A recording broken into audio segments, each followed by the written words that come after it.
Welcome to the ultimate crowdsourced personal finance show. This is your Friday Roundup. You're listening to ChooseFI Radio.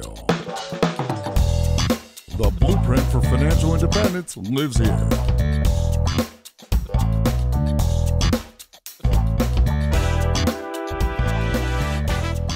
If you're looking to unlock the secrets to financial independence and early retirement, you're in the right place. Stay tuned and join a community of like-minded people who are getting off the hamster wheel and taking control of their lives in the pursuit of financial independence. ChooseFI, your home for financial independence online.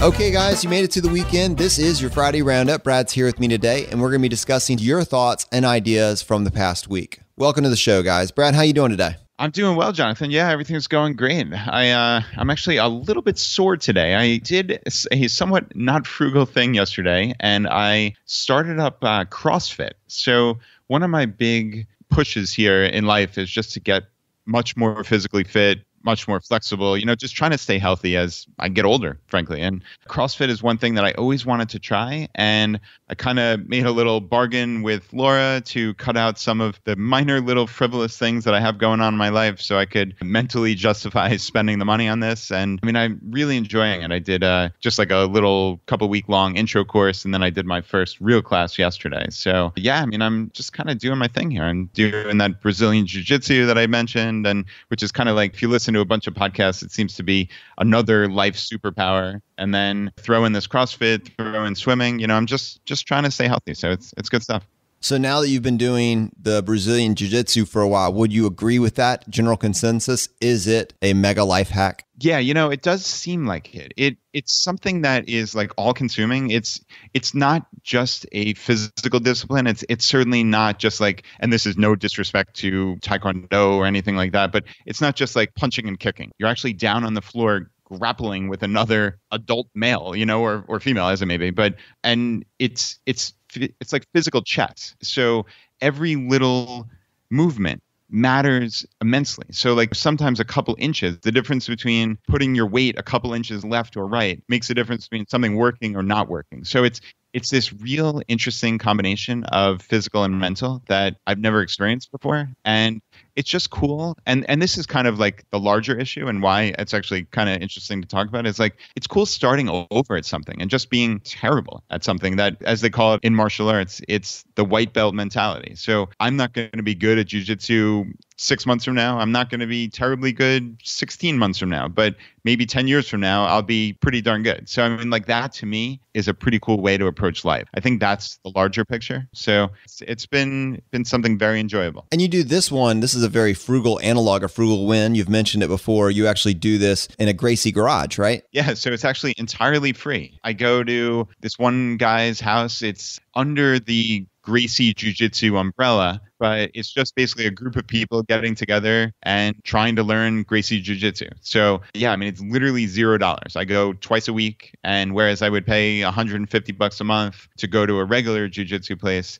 this is free. And it's, just a group of 4 of us just trying to get better. So it's definitely a frugal analog, to put it mildly. It's good stuff. Nice. Well, let's go ahead and hop right into this roundup, and let's talk just for a few minutes about the Monday episode where we talked about order of operations, filling up your buckets. We have tried from essentially our first podcast to really tell a story, and ultimately, we feel that we're going to be able to flesh out these different frameworks for these different income brackets, 30,000, 50,000, 70,000, 150, 200, and then just blow the roof off 300,000 plus. And it doesn't really matter which one of those scenarios you fall in. At the end of the day, we all want to know that we are doing things in the most optimized way possible. At least once you're in the FI community, that is something that you care about. If you're not in the FI community and you're just grazing through life, you're just blowing through it, you haven't probably ever thought about it. But in our community, we're extremely concerned with, are we doing this in the most optimized way? And so Brad and I have tried to turn this into a story, have tried to turn it into a conversation, and we've tried very intentionally to create a platform that builds on itself. And where we can't provide that information accurately or as thoroughly as we'd like, we've brought in thought experts from our community to really fill in those gaps. And to a large degree, I believe that we've succeeded in carrying it to this point. And we have a lot of tools in our BAT utility belt now,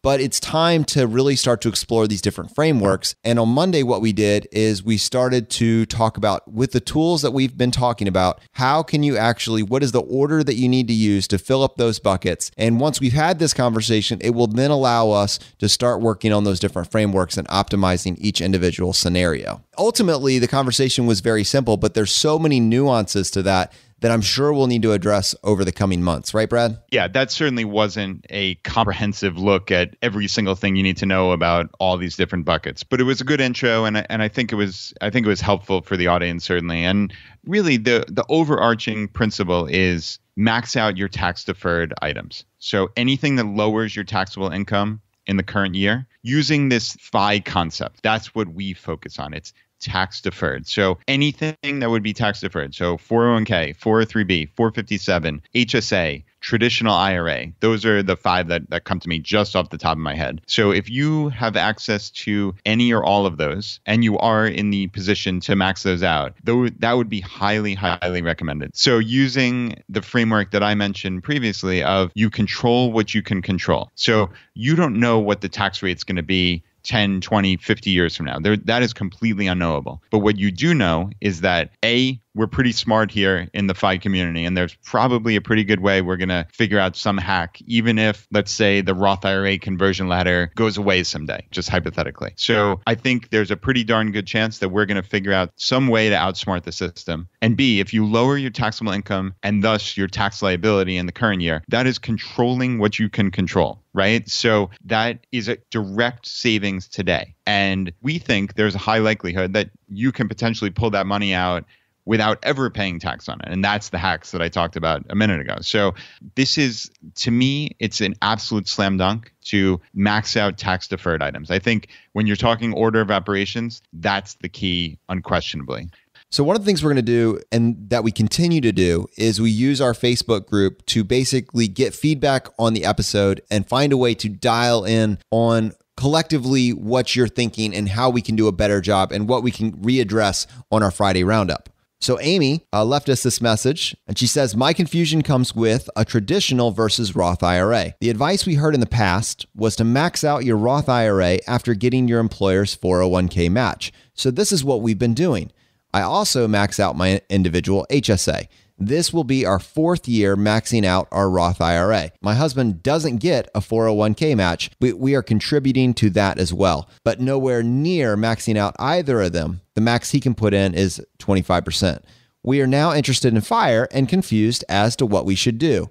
Our thought process is being able to pull money from the Roth IRA for our income until we can pull from our 401k. We would not get a tax benefit from a traditional IRA. I know we need to cut our expenses and get our savings rate up. It's at 25%-ish currently. I guess my question is, where should we be putting our money? Should we be trying to max out our 401k first with the goal to roll over to a traditional IRA when we leave employment into a backdoor Roth? I just don't see how we will have money to live on without the Roth IRA. Okay, I think we can do this question today, right, Brad? Yeah, a lot embedded in there, certainly. Yeah, absolutely. I think we're going to need to segment it one piece at a time, but I think it's something that will allow us to really dig into the weeds and have a conversation. So I'm excited about this. All right, Amy, I definitely agree that, to quote you here, the advice we heard in the past was to max out your Roth IRA after getting your employer's 401k match. And I agree that is the common sentiment. But I think what we're trying to argue here with FI generally is that we think a little bit differently. So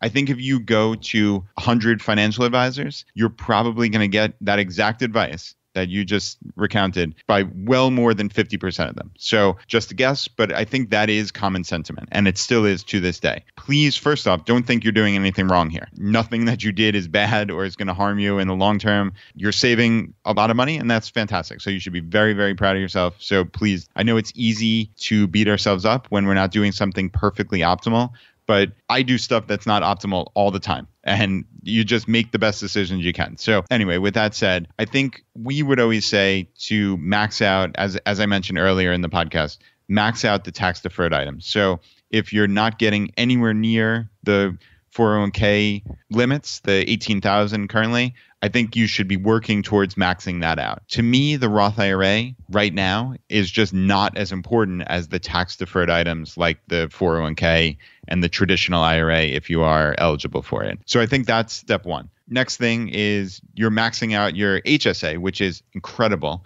And we're going to link to an article from the Mad Scientist where he says that the HSA is the ultimate retirement account, as we mentioned on episode 28 that we're going over here, that the HSA is perfect because it's tax-free in and tax-free out. So you're way ahead of the game there without question. Now, I think there might be like a slight mix-up, though, where you're saying, our thought process is being able to pull money from the Roth IRA for our income until we can pull from our 401k. Now, I guess I'm curious if you're talking about early retirement or not, or if this is like a post 59 and a half thing. I can't determine from your question, but I'm curious if there's some either mix up or something I'm missing here, because really the only money that you can pull from your Roth IRA before you're 59 and a half is your actual contributions. So let's say the $5,500 in contributions you've been making every single year, or whatever the limit was when you've been contributing. So it's hard to envision a scenario where you can live off just that money. So I think that there might be a slight mix up. And I'm curious if it's in regards to this Roth IRA conversion ladder. And, that's a different animal entirely. That's kind of a play, as we've discussed on previous podcasts. And those podcasts would be around episode 17, 17R, maybe 18 as well. It's the ones with Mad Scientist and Go Curry Cracker and the associated roundups there. So I would definitely go back and listen to that. But the play there is to take your traditional 401k and IRAs and actually do something that's kind of odd, which is forcing a taxable event. So normally that would be a bad thing, because you're creating tax liability. You're creating taxable income, which leads to tax liability. And with that conversion, you're taking some amount that's sitting in your traditional IRA, your tax deferred, and basically turning it into a Roth amount by paying the tax currently. Now, that's an interesting play, because when you're at FI, and this is generally something you would do when your actual income is very, very low. When you're at FI and your income is low and you create this taxable event, well, you still might pay just about nothing in tax, because once you take out your standard deduction and your personal exemptions and all those kind of things, maybe child tax credits or something, your tax liability is zero or pretty darn close. So even though you're creating this taxable event, there's very little tax. So that's this beautiful play where it was tax deferred. You created a quote unquote taxable event, but yet you're paying no tax, right? So that's like best case scenario. Now, with that conversion ladder, you're able to take those amounts that you converted out tax and penalty free after 5 years. So there's like a 5-year seasoning period on that conversion. And now, so that's really the whole play that we're going for here. But the key is kind of getting through those first 5 years. And I think that's what you're alluding to with taking your money out of the Roth IRA. And now again, when taking out your prior contributions, now not conversions, these words are very important. Your contributions, you can pull those out tax and penalty free at any time, but it's only $5,000 a year that you've been putting in. So it's not big amounts here. And it's unlikely that will get you through those first 5 years where you're doing that conversion ladder. So really the key is just having regular life savings. We alternately call them post-tax savings, taxable savings. There's a lot of confusion as to the terminology, but realistically, it's just your savings. And it doesn't matter if it's sitting under your mattress, if it's in a bank account making 0.1%, or if it's in Vanguard VTSAX. It's just your regular life savings. And now, presumably, if you're living a frugal lifestyle, if you're living a FI lifestyle, you're saving a boatload of money. And now I know you alluded to 25% currently, and sure, it would be ideal if you could get that up significantly. And hopefully listening to the show and researching this topic, you can start to get that up. But it's still, it's a very nice number to start with. But realistically, you're going to max out your 401k, you're going to max out whatever IRAs you're eligible to contribute to, your HSA, and then you should still have money left over, right? You're not going to blow that on Ferraris and expensive bottles of wine. You're going to save it. And that's just your regular life savings. So the hope is that you can get through those first 5 years with some combination of mostly those regular life savings and B, maybe pulling out some of the contributions that you made previously to your Roth IRA. So I think that's a pretty good framework just to kind of talk about. I'm going to throw it over to Jonathan because I'm sure he has some points to clarify. Well, Brad, I don't think there's anything else to add to what you just said. That was a very thorough walkthrough of our general thought process on that question. But I do have a very interesting and compelling voicemail from one of our community members, Steven, who has kind of had this question simmering over the last several months and finally decided to send it our way. So hang on just a second. Let me pull this up. Hey, Brad and Jonathan. My name is Steven. I found ChooseFI a few weeks ago and started my binge all the way from the beginning. I finally caught up about a week ago. I've had a question gnawing at me for a while now, since way back when the Roth conversion ladder was first introduced, and I think after today's episode is the right time to ask it. So here's my question. I'm striving for FI, but part of that is the desire to start a side gig business, whether through real estate or some other means. So what happens to the basic concept of choosing pre-tax and traditional IRA buckets instead of a Roth if there is a possibility I will have a moderate or even large stream of passive income? You can look at it this way. What are you, Brad and Jonathan, going to do if ChooseFI blows up and starts dropping, say, 50 or even 100K a year into your lap? I would love to see this perspective of passive income, side gig money, and how that changes the conversation we have, if at all. I love what you guys are doing. I've shared ChooseFI with my parents and siblings, and they are hooked too. Keep up the good work. Stephen, I love the question. And frankly, it is something that I think about constantly. So the construct in FI is basically that we believe that we are going to be earning more during our income years than we are at retirement. So our income that will be taxed on will be less. And if it's not less by normal means, it'll be because we found this stealth wealth lane that we can sneak into, and we will be able to control our tax rate using tools that you should now at this point be aware of. And we've already fleshed those out. But what if you blow up the model and forget 50 to 100,000? Let's say you're making 200,000 a year, $300,000 a year, 400, whatever. Let's say you just completely blow everything up. Your point makes sense. If you're right now in a 15 or 10% marginal tax bracket, but down the road, you're going to be in a 40% marginal tax bracket, that would have been the right play to go ahead and flesh out the Roth. But there's some other things to think about here. One, there's no guarantee that you will absolutely make it. And there's this old adage, one in the hand is better than two in the bush. You're essentially willing to take less now, assuming that you're going to make more later. And there's no guarantee of that. I prefer to absolutely just control everything now by putting taxes to the side, and I will figure out that later on. And if I have the wonderful problem of making too much money down the road, I'll cross that bridge when I get there. The other half of that is you're not necessarily ruling this particular tool, the Roth, out. Let's say you get to the point where your business is now making $100,000, $200,000, $300,000. You still have access to the backdoor Roth. So you'll have ways of getting your money in there. And then for me, the Roth is kind of small fries at this point, especially if that actually happens, because at that point, I'm now looking at it as, going back to this last episode, I'm looking at it as a potential inheritance vehicle for my kids potentially. It's not necessarily something that we're going to need ourselves, but I might look at it as a tool or as a tax diversity play down the road. So those are my unique thoughts on that particular situation. This is a really interesting question for Brad, because this is essentially where he found himself a few years ago. Brad, what are your thoughts on this particular question? Yeah, I love this question by Stephen. And yeah, to me, it's more of like a much larger picture issue. So the Roth, well, that's an important conversation. And it is nice to get these things right at the margins, but we're only talking $5,500 a year. I kind of want to look at this from the larger picture, which is, all right, what if you all of a sudden start making more money than you anticipated in FI or just in general?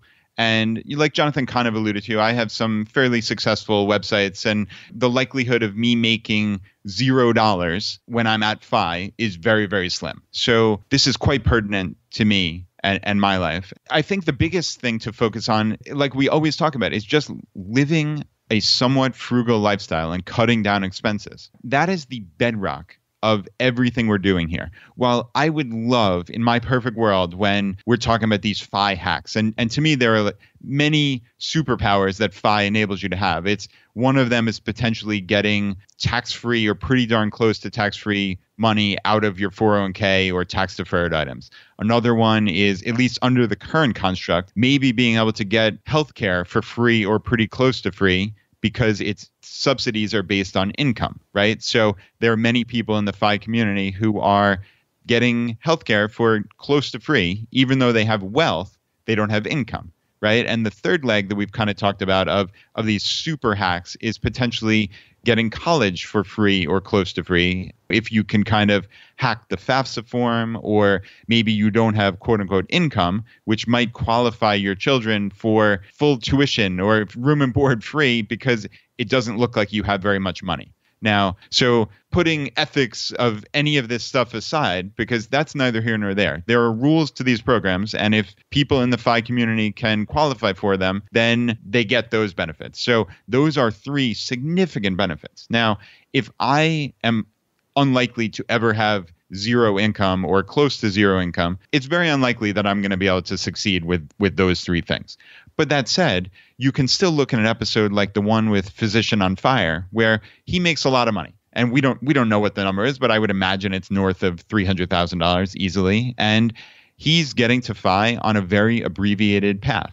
Because when you have a lot of money, you can save a boatload. Because again, the bedrock is frugality, right? So if your lifestyle costs you $50,000, regardless of whether you make 80 or 400, well, if you're making 400, even if you pay a lot of taxes, you're going to save a boatload of money in all your 401ks, 403bs, all that stuff, but just in your regular taxable savings, your regular life savings. So that's going to expedite your path to FI very, very quickly. I think my kind of large picture here is, as long as I have my expenses under control, that if I'm making money, well, I'm not going to cry about it because I don't get healthcare for free or I don't get college for free. I'm going to pay off my mortgage. I'm going to continue dumping money in Vanguard every month and maxing out all my tax-deferred items. And I'm going to just keep accumulating assets. And that's a good problem to have, right? So that's not a negative to me. While sure, in my perfect world scenario, I'd love to have all these amazing FI hacks and brag about how I outsmarted the system. Well, I still wouldn't mind having a couple $1,000,000 in the bank, right? So I'm not going to complain about that. So I think that's kind of my summation on this is we do the best we can with the information we have at hand. And for me, it's maxing out my tax-deferred items. It's saving as much money as I possibly can by keeping my expenses reasonably low and just being smart about knowing how rules are changing and what we may or may not need in the future. So I think that's my mental construct of how I approach this. And yeah, Jonathan, I'd love to hear your thoughts. You know, I'm thinking for that, specifically for that super high income bracket, so $300,000 plus, I think the underlying principles remain the same, but there's some different nuances there. The things that you're going to put emphasis on are different. They don't need to worry about things necessarily like a side hustle if they're already earning that income. To me, the focus, the optimized lane for them would be hitting that FI number as quickly as possible. And then whatever that is, I would imagine for like a POF type income, a net worth of $3 million, that gives you a 3% withdrawal rate of roughly right around $90,000 a year. And then if you're able to do what we're all doing, which is focus on crushing your expenses, so you have no mortgage, you have no car payment, you have no debt whatsoever, that $90,000 is essentially all available for spending. It's not $90,000 of income, it's $90,000 of spending. You're going to be able to live this optimized, streamlined, stealth wealth lifestyle, and you can get there in no time at all. And then from there, you can make a choice because you can get to that path within a 5 to 10 year window very, very easily at that income level. From there, you can do whatever you want. I mean, if you want to keep earning, that's fine. And if you want to pull the trigger on FI or early retirement, that's fine too. So I think for that particular bracket, that's the story. And if they decide to go ahead and throw some money in a Roth as well,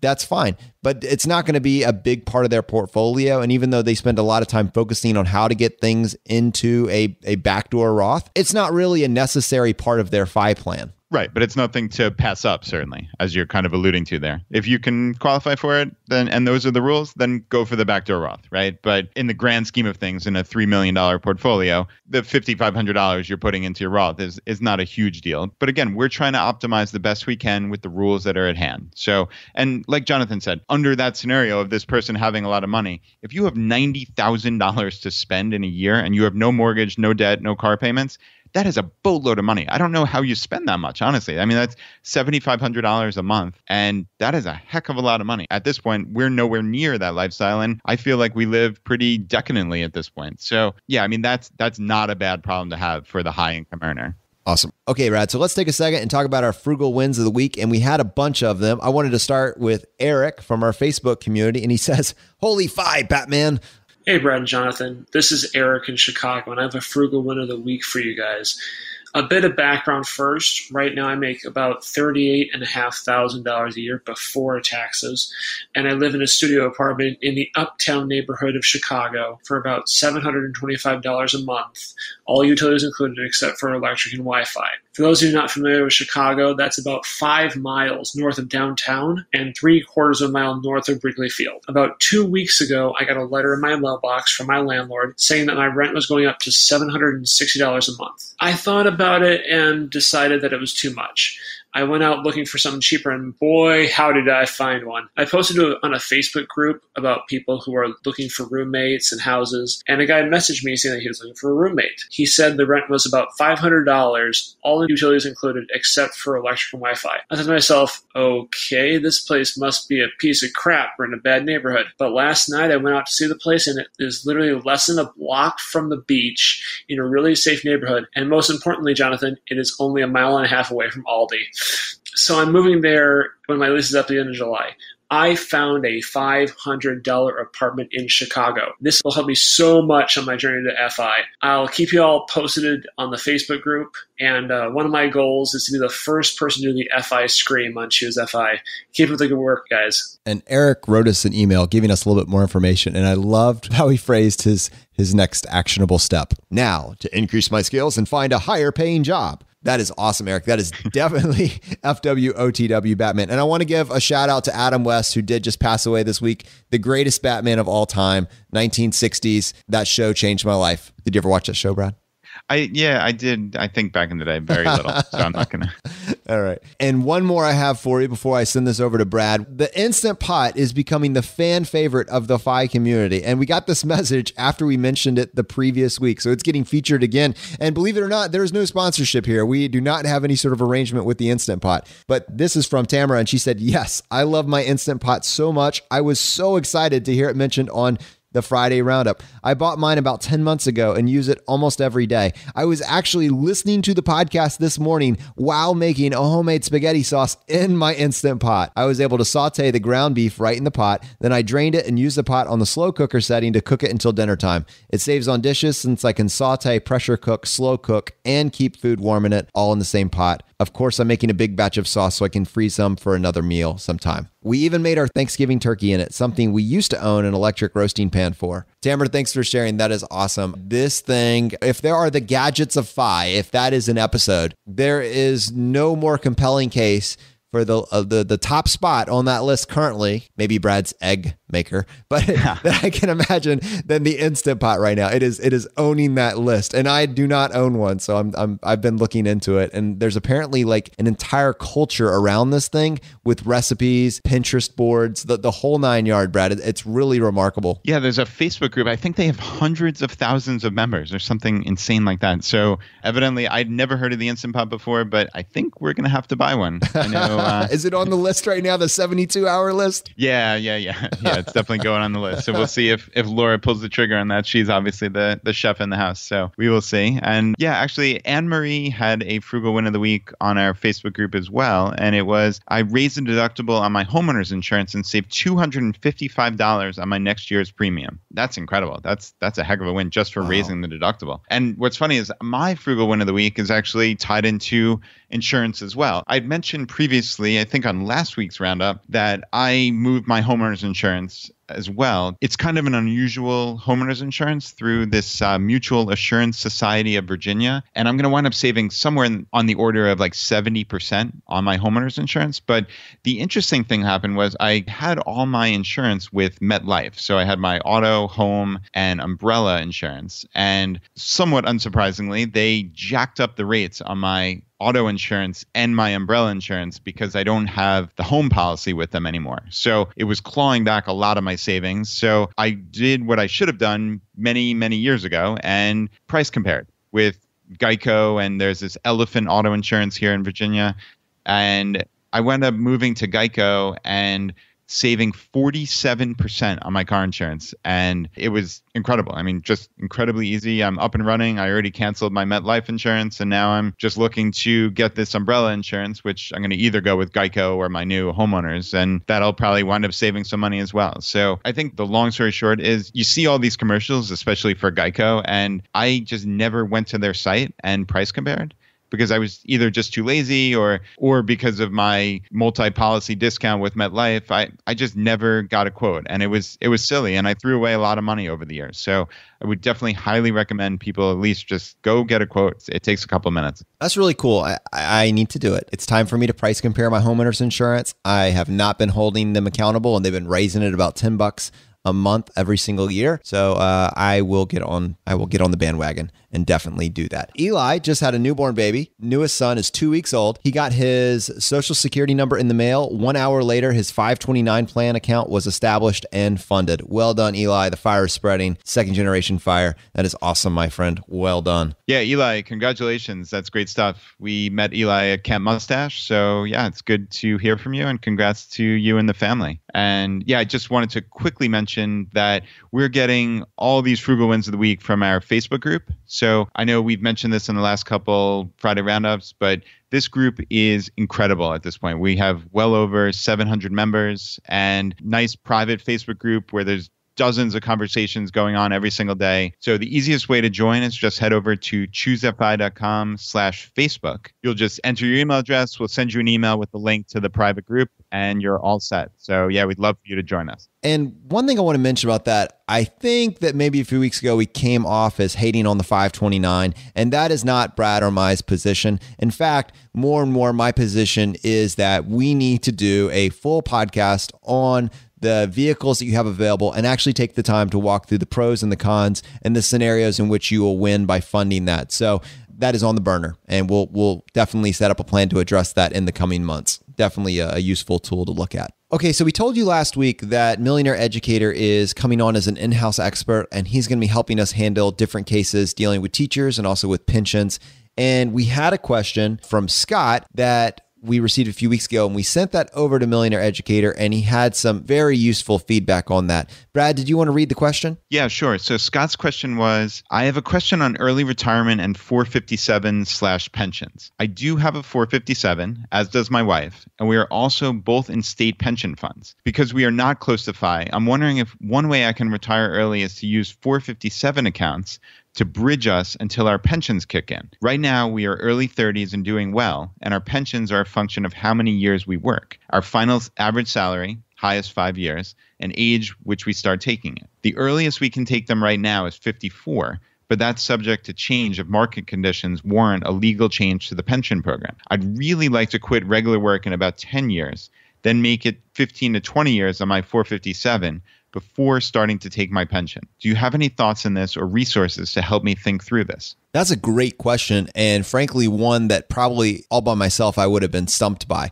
But Millionaire Educator has actually gone through this scenario in his own life and has some wonderful feedback. So we'll go ahead and play this. This is Ed Mills of the Millionaire Educator, and I wanted to weigh in on the question about using 457 money as a source of bridge funds to help a reader make it to his pension availability date. And I'd like to start by saying, yes, I think this is a great idea for 457 money. And as I mentioned on our podcast, is that 457 money is special in that once you separate service, you can get access to this money without penalty. It would just come in as regular income. So yeah, this would be a good way to retire early and start pulling money. And I use it as part of my early retirement plan. Let's see, we have a few details about the reader, but I'm going to have to make a few assumptions. I'm going to assume that both he and his wife are 33, and they both said that they want to retire after 10 years of work, so they're going to retire at age 43. We're not sure about when they're going to take their pension. I'm just going to assume it's age 60, and I'm also going to assume that they're both going to fully fund their 457 accounts with with $18,000 each over the next 10 years. So over the next 10 years, they're going to put in $36,000 combined in their 457. Before I start laying out any numbers, I want you to understand that I view this adult word problem as having two potential scenarios, and it depends on whether they're in what I would deem a good 457 plan or a subpar 457 plan.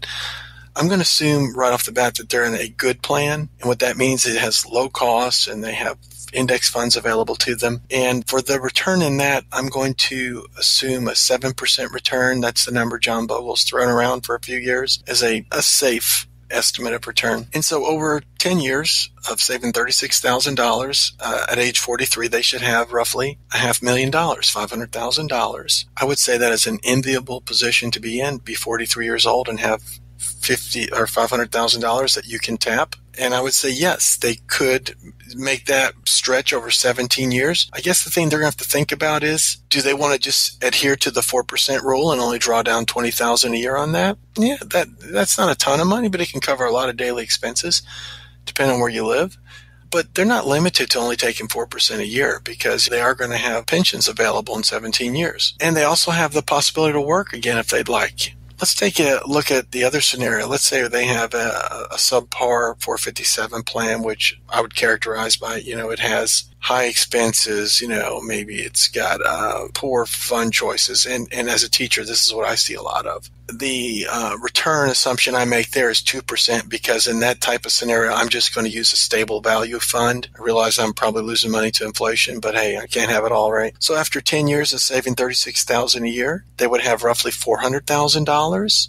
Okay, not as much as $500,000, but still a pretty good chunk of change. They could decide how they're going to tap that money, but it's a good problem to have. I would say either way they can make it work. It doesn't matter what 457. Obviously, I prefer a better plan. Going forward from there, I guess they would have to decide what am I going to do with this money? Like 17 years is a long time to have it sitting in cash, getting 2%. In my own case, I would probably consider jumping to a job in year 9 or 10 or at some point to roll that money over to a better 457 plan. I would do a mercenary move and go work somewhere short time to do that. They could, like I said before, they can always work. And when you work, when you already got money coming in, you can then basically go to a 100% savings rate. So yeah, 43 and you're young enough to still work and you got $400,000 to $500,000, you can make this work. I hope this helps you work your plan. All right, guys, the fire is spreading. How impressive was that analysis? Yeah, that was cool. Really greatly appreciate Ed Mills doing that. It's always nice to have these in-house experts, Absolutely. So, Scott, I hope that helps you with your decision tree and how you're going to go about tackling this problem. I think it's a great problem to have. I think you have a lot of options. I love the idea of the mercenary move. That is fantastic. And it implies that you have control over your life and you can make decisions based on what will actually help your family grab that control back. So one thing that comes to mind, there's something here. Somebody called it the Starbucks play. And one of the things that you need to do these rollovers is access to a 401k. And apparently Starbucks gives you access to your 401k starting with your first day of employment.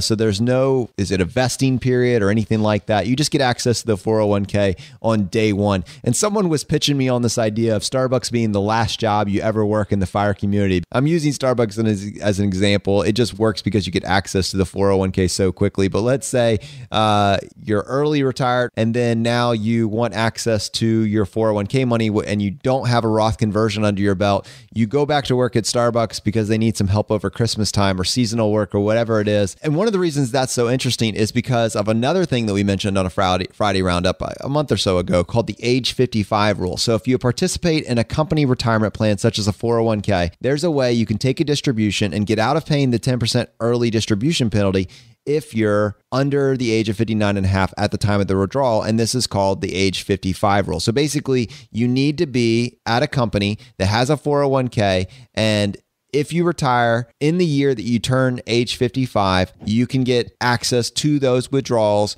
tax and penalty free. And now you're in the year that you turn 55 years old or older, you now have access to all of your 401k money essentially 4.5 years sooner than you would have if you didn't know about this particular hack. And it's this interesting little mercenary move that you can tuck in your back pocket if you need it. So we got a voicemail from Sarah Ellen, who has a website at sarahellenhutchison.com, and she had some great tips for us. She wanted to talk to us about some frugal analogs for acting as a solo entrepreneur.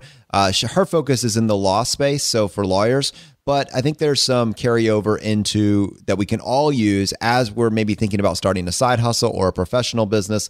And then she also had some tips for consumers with regards to credit card and credit card protection. So we're going to go ahead and play this now, and I think there's some great stuff here.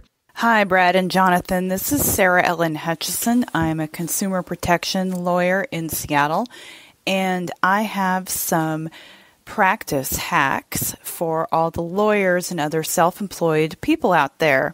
Lawyers know that it costs a lot just to show up and keep up at a tall building firm, as I like to call it. It's expensive to commute downtown. It's expensive to dress for success every day. It's expensive to eat out downtown. And you have quite a bit of lack of freedom when you are working for a medium or large law firm. You can make a very good income working for yourself if you have a low overhead law practice and no employees, and it can be done. I've been doing it for 7 years.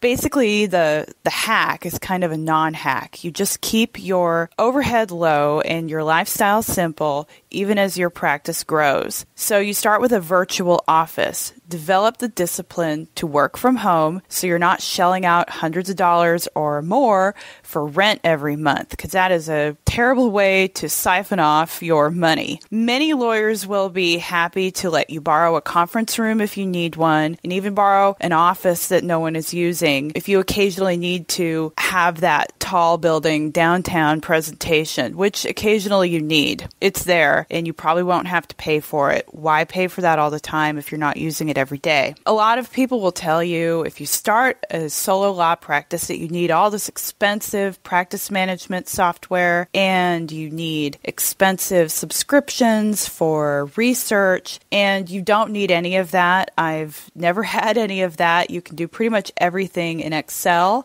in Word, and free with Google and Google Scholar, which is an excellent research tool. There's a lot of great lawyers who use that. Why pay more if you don't have to? You don't need a receptionist. You can have a Vonage number or a Google number. You can have it forward to your cell phone. You can get visual voicemails so you can see right away if you need to return the call or ignore it and keep working.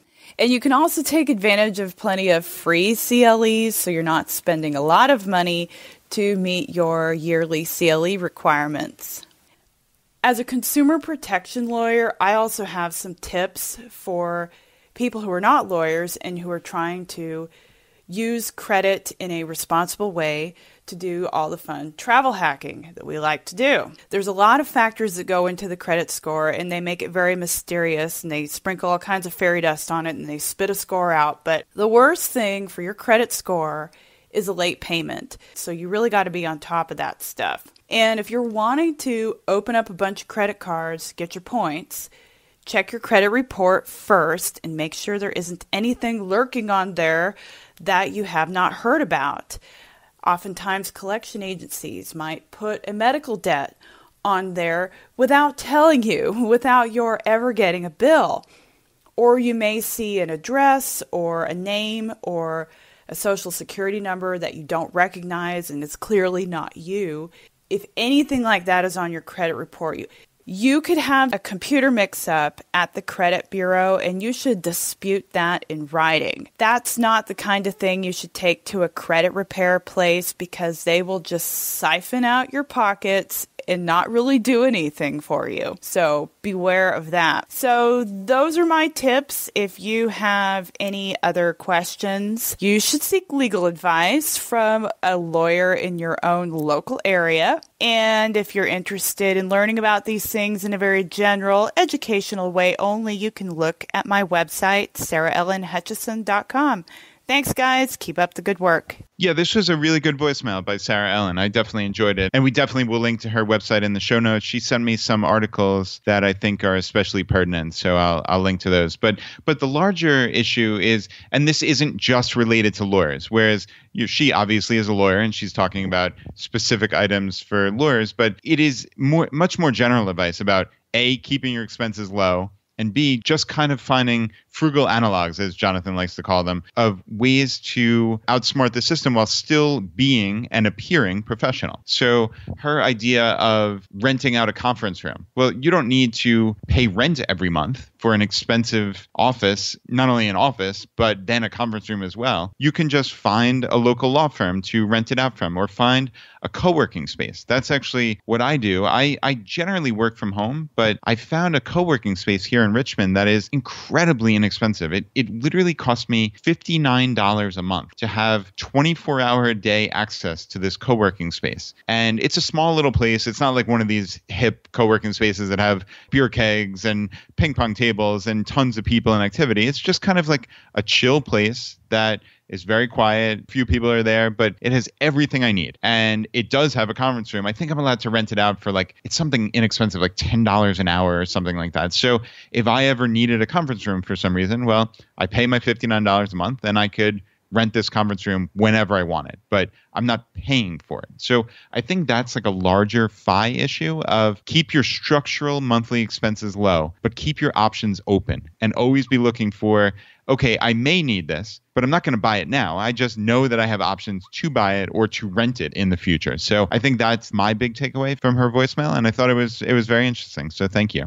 Yeah, and I love those tips. Especially for the high income earners, you don't think about how much it is actually costing you to just go to your job, how much you have to pay just to go to work. And I think lawyers are one of the more extreme examples of that. You're held to a very high standard. You're expected to have a very good lifestyle that in many cases you simply can't afford due to the amount of loans that you have. You're expected to have extremely nice clothes. They need to be pressed at all times. You need to have the nice car. And probably so more than even physicians, you are judged if you don't carry to that particular standard. So I think there's value to looking at this from another perspective. And I think it's interesting that in the FI community, I don't need my lawyer to have any of that. I don't need my accountant to have any of that. And I don't need my doctor to have any of that. In fact, I get a kick knowing that they're operating from the same framework that I am. But we're a pretty small community in a very large world. So the rest of you have to deal with this outside of that spectrum. But isn't that funny how that really is like an actual real thing, right? Like realtors are a perfect example. Like most realtors don't make that much money, but most of them are driving around in a Lexus or a Mercedes, right? Like Jonathan, I'm sure you've seen that all the time. Like it's a profession that's based on optics. And unfortunately, there are a lot of these things. We as a society think of people in terms of, oh, they're driving an expensive car, so they must be successful. So you don't see too many financial advisors or lawyers or realtors or all these other industries that are based on optics driving around in a 2003 Honda Civic like I am, right? So it's just kind of an interesting side tangent. But Sarah Ellen also mentioned just in passing about travel rewards, and we actually don't have time to do a travel rewards question today, but since she did bring it up, I did want to mention, if you haven't heard our episode on travel rewards, it's episode 9. I think it's about the best introduction to travel rewards in general. And you can also check out our top recommended cards and our other articles on the topic if you head to ChooseFI.com/travel. If I had a financial advisor or if I were interviewing a financial advisor, I think my interview question would be, what's your savings rate? Yeah, that would be awesome. Okay, guys, so now, first time ever, Brad teased this last week. Chad told us that it was one of his life goals to get a chance to tackle the hot seat questions. And he's a member of our community. He's an active member on our Facebook group. He's on every single comment strand. He has lots of great ideas, lots of great feedback. He's a creative thinker, and he's someone, frankly, that we're both excited to hear what he gets excited about. And we wanted to make this a reality, so we sent it over to him. And now we're going to get a chance to go ahead on a Friday Roundup to explore that with him. You ready for this, Brad? Yeah, let's do it. In a world drowning in debt and rampant consumption, trapped by the chains of lifestyle inflation, these questions highlight the secrets of those who have broken free. Welcome to the ChooseFI Hot Seat.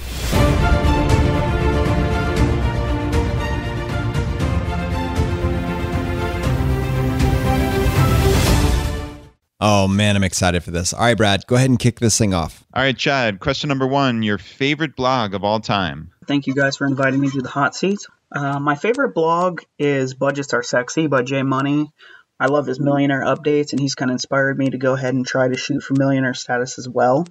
Yeah, that's a really good one. Jay Money's been in this space for a while. He's really transformed the way that many people, especially millennials, look at personal finance, and he turned it into something that is cool. So especially budgets. And that is not the way that the general world looks at budgets. So I think that was a much needed conversation. And I think he's done a great service to the FI community by really starting that conversation. Yeah, cool is a good way to describe Jay Money.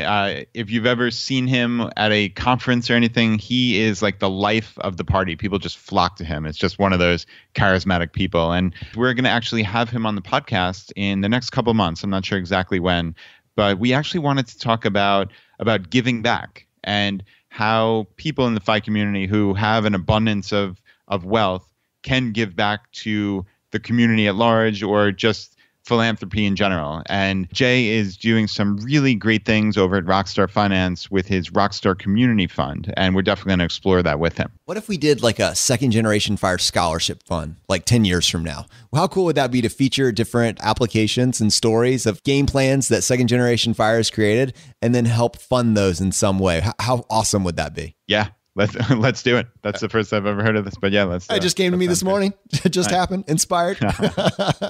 Nice. I'm on board. All right. Question number 2. Your favorite article of all time? My favorite article is from Millennial Money Man, and his income reports was where I first got introduced to bloggers who actually share their income and how they make money blogging. And that's been inspirational to me as well, and makes me want to learn how to make money online through blogging and other freelancing sources. I have not checked that out. Are you aware of that, Brad? Nope, never heard of that site, but yeah, Chad will check it out for sure, and we'll link to it in the show notes. And everyone, if you want to get our show notes, the easiest way is to head over to ChooseFI.com/subscribe, and you just enter your email in, and you will then get an email every single time that we post a new podcast. So it'll send you a link to the show notes, so you don't have to go searching for them on our site. It'll just end up in your inbox. So yeah, just ChooseFI.com/subscribe. All right, Chad, question number 3, your favorite life hack. Favorite life hack would be using Swagbucks. Basically, it's online surveys and watching videos, and you get paid for it. You can let the videos run in the background, and then you can trade your Swagbucks in for Amazon, Walmart, and Starbucks gift cards, and that's how I save cash. Oh, okay, cool. Yeah, this is interesting. I wonder if you were to do that with any sort of level of consistency, you could probably even set that up as a business, right, Brad? There's no real reason that you couldn't. And then you could use that to then get your first business credit card, which could then be your portal into Travel Rewards, the business line. Yeah, that's a good call, Jonathan. A lot of people want to get access to business credit cards because the bonuses are frankly incredible. And people either A, don't have businesses, aren't comfortable opening them as a sole proprietor. So yeah, that's a cool little hack. I like that. All right, Chad, question number 4, your biggest financial mistake. My biggest financial mistake was going into debt after paying off my car. I went and took out another car loan and made every mistake in the book when I bought the new to me used car. I'm still kicking myself in the head for going back into debt after I paid off a car. And I'd already co-signed for another car from a friend from a long time ago. Yeah, that's painful. And most of first generation fire has been there at some point. So I promise you that you're in good company. But the good news is you got time to clean this up and you'll be in much better shape going forward with that knowledge in mind. So you can only control what you can control. All right, Chad, question number 5, the advice you would give your younger self. Advice for my younger self would be don't take out student loans again, and don't try to be a hero and help so many people when you're still working yourself out of debt and trying to solve everybody's financial problems. Absolutely. Student loans are something that I'm trying to learn about so I can really help the next generation, and whether they be first generation fire or second generation fire, the people that are coming behind us, trying to help them find a smarter way of doing that. That frankly, I just didn't know was there. I didn't feel like I could achieve. And it is doable, but you got to have somebody model it for you. So hopefully we can create this baseline of information that feels achievable for those that are coming after us. The other half of that is helping people when you're still trying to help yourself. And I think that is a conversation that has to be had. It's so important. And I'm the same way. I want to help everybody. I really do. And sometimes you just can't. Sometimes you do have to be able to just say no. And especially while you've got the cheetahs chasing you, as Dave Ramsey says, and you're trying to just get to debt free. We're not even talking about financial independence. We're just talking about you trying to get out of the mountain of debt that you may be buried under. You're really not in a position to help other people. And you do have to focus on being able to take care of your family first and foremost. And I think that once you're past debt free and now you're working to FI, I think that construct changes slightly. And now you have to ask yourself, and this is again a conversation, but how hardcore do I want to be on this FI path? Am I willing to slow down by 5-10% and give back during the process and help other people? And that's a very valuable conversation, but I think it's a different conversation than the one where you are buried under debt and you're just making it from one paycheck to the next. And you're doing that via credit cards. And in the meantime, you're trying to help everybody around you. That is not sustainable, and it has to stop. Yeah, and Chad, it sounds like you obviously have a big heart, and maybe on some weird level that's gotten you in trouble in the past. I'm not sure, obviously, the details of this, but you did mention previously the co-signing on a loan or a car loan, and that kind of thing is just very dangerous. I'm not sure there's ever an instance where I would co-sign on anyone's loan. I think that is one of the surest recipes for financial disaster, just because you're putting your financial life in someone else's hands. And if they needed you to co-sign anyway, they're probably not great financially. So while it's hard to give blanket advice, I hate to do that in an area where I don't have all the facts. I can say very generally, it's a bright line for me, bright line test.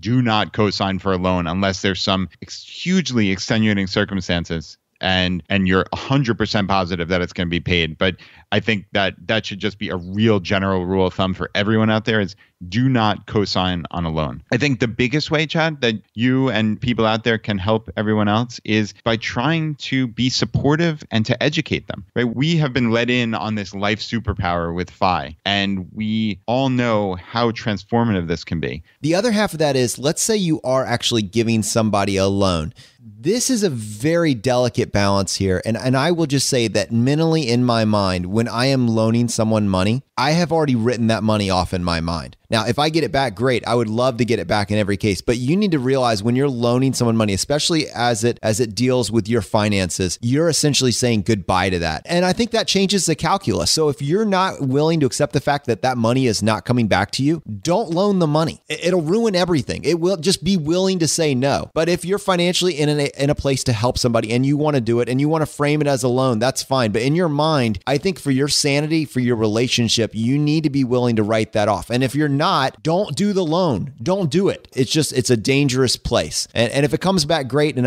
if I'm wrong, great. But I think from a mental perspective, from a preserving relationship perspective, that's the bright line for me. Am I okay never seeing this again? And if you can say yes to that, then maybe do the loan. Yeah, that's good. All right, Chad, thanks for being on the hot seat. It was really great to hear from you and to talk through your answers. And yeah, let us know how people can find you, where they can reach out to you. If you want to get a hold of me, I usually hang around the ChooseFI Facebook group, or you can check out my blog at littlebrotherlifecoach.com, or I'm also on Twitter, and that's Chad Methner. It's METHNER LBLC at Twitter. Thanks for having me on the hot seat, guys. Really appreciate it, and love the podcast. All right, awesome, Chad. And yeah, we will link to your website and your Twitter profile in the show notes so everybody can find you. Or as you mentioned, the easiest place is just the ChooseFI Facebook group, which again is ChooseFI.com/Facebook. Okay, so we got a voicemail from Aaron in San Diego a couple weeks ago, and he had some information that he thought we could use when talking about how to view financial advisors in the FI community. And it's something that we really haven't spoken about. So I think that this is a conversation worth having. Hey guys, this is Aaron in San Diego. Really loving the podcast. You're doing great work. I work in finance, financial services, and I wanted to hopefully provide an extra layer of depth to a couple of the points that you've brought up. I'm just going to focus on one today just for the sake of time, but I hope that it'll add some value to your listeners and to you guys. One thing that's been overlooked when working with a financial advisor, I know how you generally demonize the financial services industry, and that's probably well-deserved. But I did want to bring up one point. We do focus a lot, or you have focused a lot on the podcast on expense ratios. And one thing that most financial advisors can provide is institutional share classes of mutual funds, which are generally a much lower expense ratio than what you and I would be able to buy as individual investors. So to prove out that point, I wanted to read off a couple of comparisons of expense ratios between the Vanguard share classes that you generally talk about on the podcast and what the institutional share class equivalent expense ratio would be. So let's, of course, start with VTSAX, which is the example that you guys talk about a whole lot. So the expense ratio, and I'm getting these all from Morningstar.com, by the way, for VTSAX, I think you've mentioned this quite a few times, is 0.04%. The lowest cost institutional share class is 0.015%. So less than half of the expense ratio of the share class that you guys usually talk about. For the bond fund, the Vanguard Total Bond Market Index, which I believe Jim Collins brought up on his episode, I think he said he has about 20% invested there in his portfolio. The share class that is the Admiral share class, so the kind of the equivalent of the VTSAX, the expense ratio there, ticker symbol VBTLX, is 0.05. The institutional share class that a financial advisor would likely be able to buy for you is 0.013%. And to round it out, an emerging market stock index fund from Vanguard, symbol VEMAX, the expense ratio there for the Admiral share class is going to be 0.14%, and institutional would be 0.09. So certainly we're talking about 3, 4, 5 basis points or 0.05% savings, which isn't that significant when we're already talking about very cheap Vanguard funds, which you guys have done a good job of broadcasting to your audience. But this is a kind of a hidden benefit to working with a financial advisor. Does it outpace the fees that they charge or the commissions they charge? Probably not. But if you pair that with the other value that they should be providing, you never know. That could sell some of your listeners into working with a professional. So I have a handful of other things that I want to touch on. You guys have done a good job of looping back around to some of the previous episodes and filling in the gaps, but I did want to kind of hit on one specific one today after the episode I just listened to. Thanks again. You guys are doing great. I'm learning a lot, so keep it coming. Yeah, Aaron, thank you very much. Appreciate the voicemail, certainly. I first want to say, especially when you said, demonizing the financial services industry, I definitely wanted to touch on that. I certainly understand where that has come across. And I don't in any way want to denigrate an entire industry and many, many thousands or tens of thousands of legitimately good men and women who are working hard for their clients every day. I think structurally, the financial services industry and financial advisors, it's a very difficult industry for us to recommend anyone go to a financial advisor just because the fees are so significant. And of course, you mentioned clearly that there are instances to claw back some of those fees. But realistically, we all know that when you're paying a percent of your assets under management to your advisor, plus, as we've discussed previously, where they have to show their quote unquote brilliance, and that means they're going to trade a lot or they're going to be in expensive mutual funds because you're not paying them just to put money in Vanguard. Right. So that's just not realistic. It's just not the way that human nature works or incentives work. So, and people they're going to buy and sell. So there's going to be more tax ramifications for it. So realistically, for people in the FI community who are smart and educated and looking to learn more, we can in good conscience send them to the financial services industry. But that said, I don't think those are bad men and women working those jobs. I think they're doing the best they can by their clients based on the rules that they have to deal with. So again, don't want to ever demonize an entire industry. And also, there are people that can benefit. There are many, many people out there that don't know anything about FI, couldn't comprehend being on this path, and they're adrift. And if the way to get them on track, or at least reasonably on track, is to have them meet with a financial advisor, well, maybe that's the lesser of two evils. And that is a big win that can help them down the road. So clearly not saying that financial advisors are bad for everyone, but I think for most people, realistically in the FI community, there's no place for a financial advisor in their life just because of the fees. Yeah. And I think in order to even have that conversation within the scope of the FI community, I think you would have to look at a fee only advisor. So I don't want to use that word too closely to what you just said, but someone that essentially charges you a flat rate instead of being a drag on your assets under management. It would be a flat rate, because that's the only way that what Aaron has shared with us really works. Because if they're saving you 0.05 or 4 or 5 basis points, but then they're charging you 1% or 2% for assets under management, that math just got flipped upside down. So in the FI community, I think what you're looking for is someone that's charging you a flat fee, someone that's showing you all the tools that you didn't know existed and how you can actually manage those, and is doing it for some sort of flat rate. That's the only way that I can visualize that it would actually end up working out for someone in our specific community. And yeah, Jonathan brings up a good point about fee-only planners and just hiring for specialized advice that maybe you don't have that you want to learn. And there's nothing wrong with that. Like, I think a lot of people in the FI community are do-it-yourselfers, maybe too much so, maybe to their detriment. And like, here's a perfect, for instance. So even though my wife and I are both CPAs, we don't have the specialized knowledge based on our areas of taxation to deal with the business taxation that we're faced with now in our lives. So we're actually going to have a consulting call with Keith from The Wealthy Accountant. And that's not inexpensive by any means. But to me, that's money well spent, because I'm going to recoup that fee many, many times over from the tax savings that I'm going to get from that knowledge. So I'm willing to pay, even though I'm a CPA, right? And I should be ashamed of myself in theory if I cared about such things for doing that. But I'll pay that money gladly because Keith has specialized knowledge that I do not have.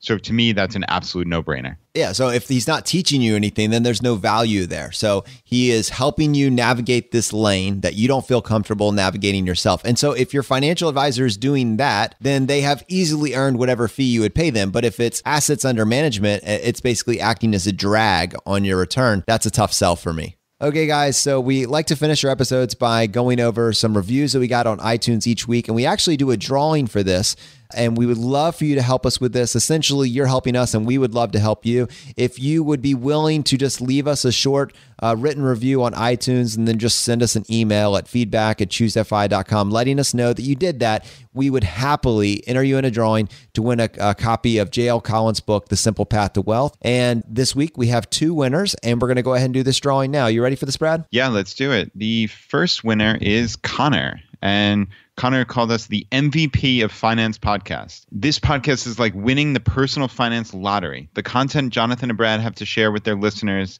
and the journey it sets forth is pure gold.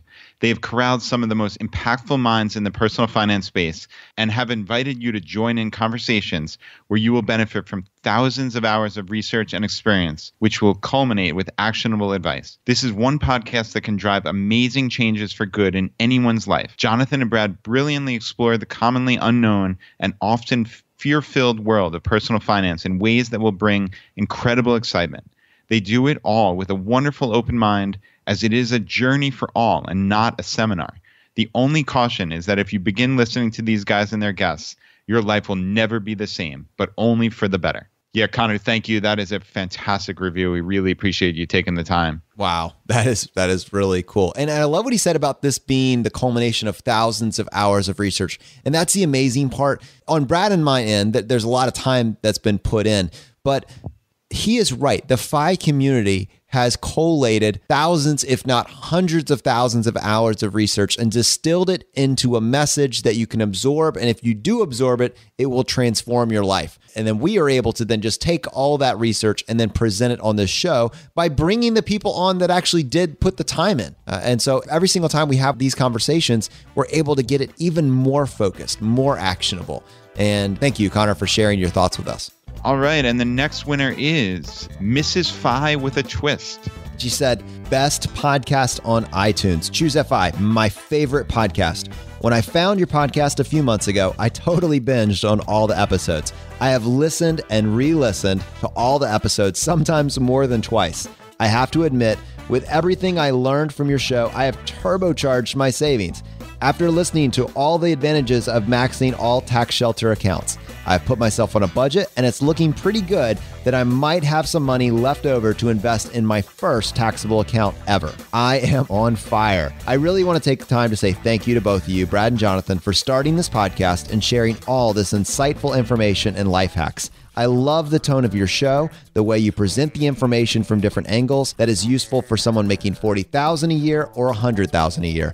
I also had my 20-year-old daughter listen to the podcast with me, and now she is subscribed to your podcast and is super excited about starting her FI journey. She has put herself on a budget and will be using some of her paid internship money this summer to fully fund a Roth IRA. Friday Roundups are the bomb. I wish there were more stars to give this show. Wow. Thank you so much. Thank you for sharing that with us. You made my weekend. Well, my friends, that brings us to the end of this particular Friday Roundup. The fire is spreading, and we'll see you next time as we continue to go down the road less traveled. You've been listening to ChooseFI Radio Podcast, where we help middle-class America build wealth, one life hack at a time.